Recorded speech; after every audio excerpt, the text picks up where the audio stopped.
sebagai seorang Muslim. Tapi pada sisi yang lain, saya nak mengatakan Islam seseorang itu boleh terlerai urwah dan urwah satu persatu. Jadi menjaga Islam dan iman dalam diri kita, perempuan, ini adalah satu kewajiban. Tak kira generasi dapat kebahagiaan. Hari ini kita cakap generasi abad 21, panjang umur lagi tak tahu abad berapa pula. Ya, tengok pula kepada yang mengaku pada zaman dulu pun sama juga. Yang sebenarnya yang paling besar cabarannya adalah untuk hidup sebagai seorang Muslim, mati juga sebagai seorang Muslim. Kata Sayyidina Umar Al-Khattab, sesungguhnya ikatan Islam akan terlerai satu persatu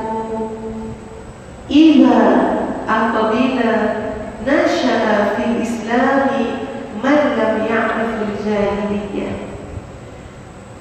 Sekiranya hidup di tengah-tengah masyarakat Islam itu ataupun hidup di dalam Islam itu golongan yang tidak pernah mengenal jahiliyah. Apa maksud Sayyidina Umar? Kalau kita tak tahu jahiliyah, kalau kita tak kenal macam mana keadaan jahiliyah, macam mana keadaan zaman kebatilan, ya, kebobrokan, apa lagi perkataan yang guna, kita tak ambil tahu, kita tak tahu, kita tak jelaskan kepada keluarga dan masyarakat kita potensi apa yang berlaku untuk manusia jatuh hari seterusnya dalam kejadian. Tak pernah tahu macam mana zaman jahiliyah. Tak pernah tahu sepanjang batas di antara iman dengan kufur. Tak pernah tahu macam mana zaman ketika mana Nabi diutuskan, zaman itu digelar sebagai zaman apa? Jahiliyah masyarakat-masyarakat. Tak tahu. Kata saya, orang tak pernah tahu macam mana busuknya zaman jahiliyah, macam mana penyakit yang subur dalam masyarakat jahiliyah. Itu ada potensi mudah terlerai Islam. Sebab apa? Sebab kita boleh jadi termasuk ke dalam. Ustazah ambil contoh tuan-tuan dan puan-puan sekalian, seorang laki-laki yang diberi nama Yusuf Islam. Ya, mungkin kita pernah dengar. Anak-anak muda zaman sekarang, wallahu a'lam, mungkin pernah dengar. Tapi kalau zaman-zaman kita dulu, ya, muslimin-muslimat zaman-zaman Ustazah yang jadi akhir tahun 60-an, 70-an, ya. Ustazah yang 70-an itu, ya, bukan 60-an. Yang lahir 60-an, 70-an, 50-an, kan?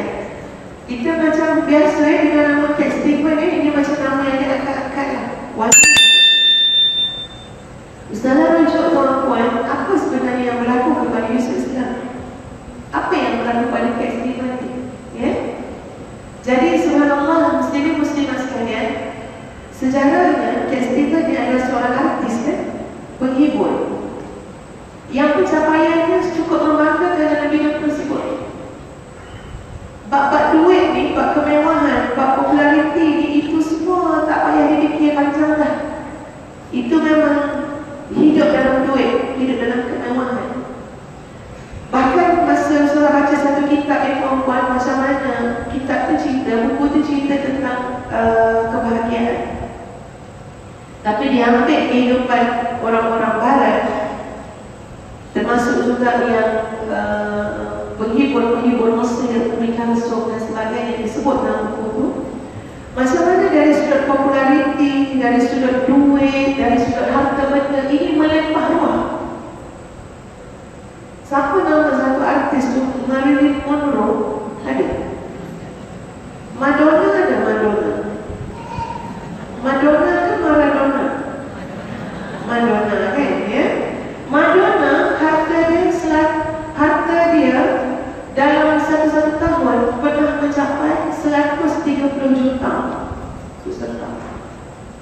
Dia tak payah risau. Ke depan, perancangan hiburan dia, perancangan projek dia, ke depan akan siap setiap 5 tahun.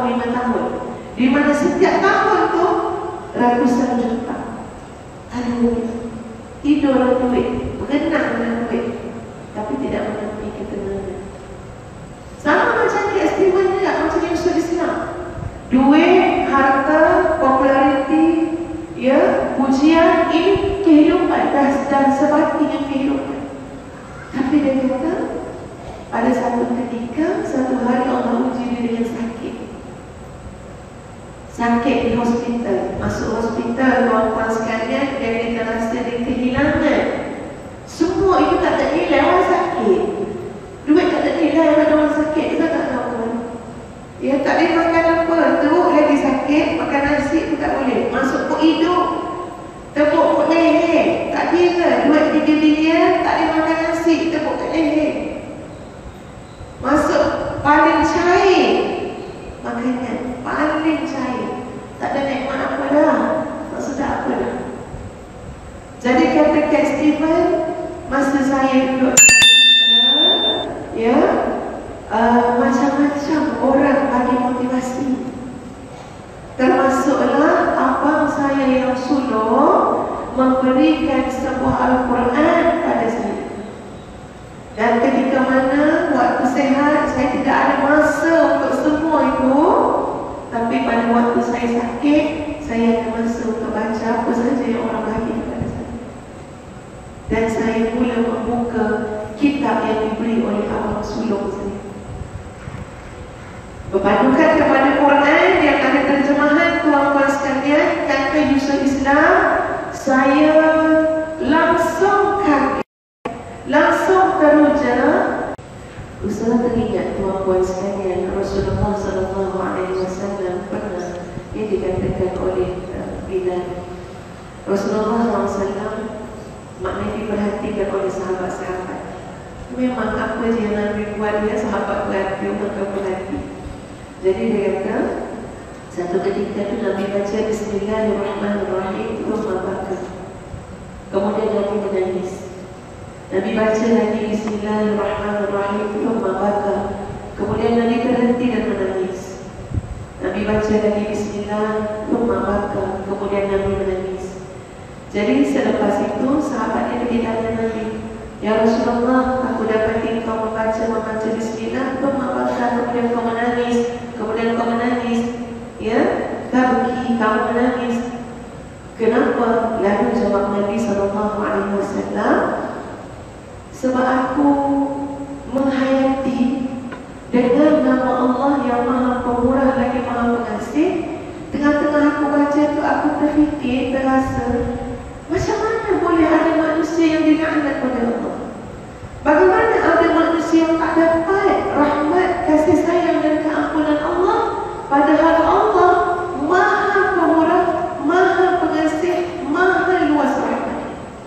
Jadi bila baca la ilaha illallah, macam mana manusia boleh tak dapat?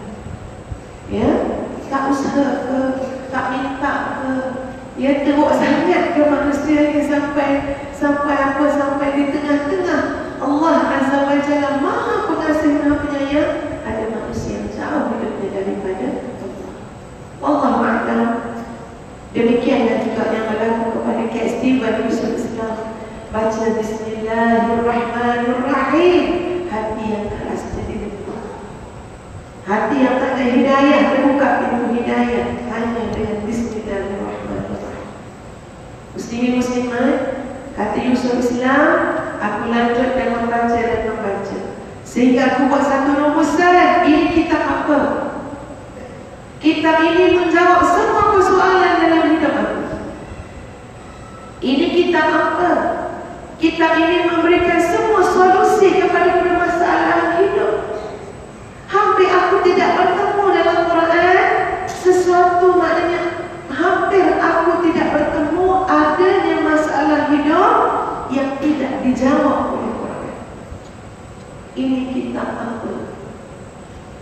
Ini adalah kitab Al-Quran yang menjadi rujukan para orang-orang Islam, tuan-tuan sekalian, yang dibawa melalui, disampaikan, diutuskan seorang Nabi sallallahu alaihi wasallam, itu Rasulullah sallallahu alaihi wasallam, dan diberikan kepada Nabi sallallahu alaihi wasallam kitab yang namanya Al-Quran.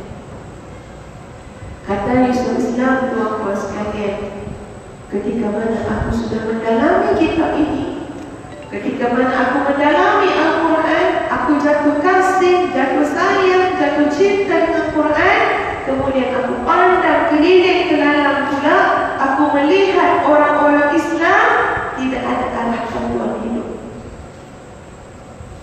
Yang isu Islam itu masuk Islam. Dia mau kembali kepada agama Allah. Tapi dia pegang Quran, dia belajar Quran, dia faham Quran, dia nikmati Quran, dia sayang Quran, dia cinta Quran. Lalu dia lihat orang Islam yang lahir sebagai seorang Muslim, dia lihat, kamu kenapa? Kamu hidup macam tidak ada arah panduan. Kamu kenapa mencari-cari solusi selain daripada Quran? Kenapa kamu tinggalkan kitab ini? Subhanallah, tuan-tuan sekalian, hidayah yang Yusuf Islam dapat, Kak Stephen dapat, apa dia cakap dalam kitab yang saya baca, tuan-tuan? Kerana terlalu mahal hidayah itu, kerana terlalu hebat nikmat iman dan Islam, nikmat Quran itu, aku tinggalkan 100% semua jalan hidup yang berpotensi mengembalikan aku kepada kejahatan dan kegelapan. Aku tinggalkan semua. Tak nak main sebelah kaki sini, sebelah kaki sana. Tak nak. Sebab aku dah pernah rasa hidup harta banyak, melimpah ruah. Ya, populariti, jangan cakap lah. Tapi kosong. Aku dah rasa nikmat iman. Aku dah rasa nikmat Islam. Untuk ucap bye-bye pada dunia hiburan itu aku tidak keberatan. Sebab apa? Sebab aku dah rasa. Dua-dua aku dah rasa. Barangkali ini maksud Sayyidina Umar Al-Khattab, tuan-tuan sekalian. Betapa mahalnya seseorang akan menjaga Islamnya ketika mana apa? Dia tahu zaman jahil apa. Dia tahu zaman gelap apa. Bukan nak suruh kita masuk zaman tu. Oh, kalau macam tu salah, kali ini saya nak tengok dah. Tahu kita boleh bezakan. Memadai bagi kita tuan-tuan sekalian untuk ambil tahu macam mana zaman jahiliah itu, apa keadaan dia, macam mana, supaya apa? Supaya kita boleh elak diri kita dan keluarga kita masuk ke dalam perangkap yang sama, iaitu perangkap zaman ataupun perangkap jahiliah.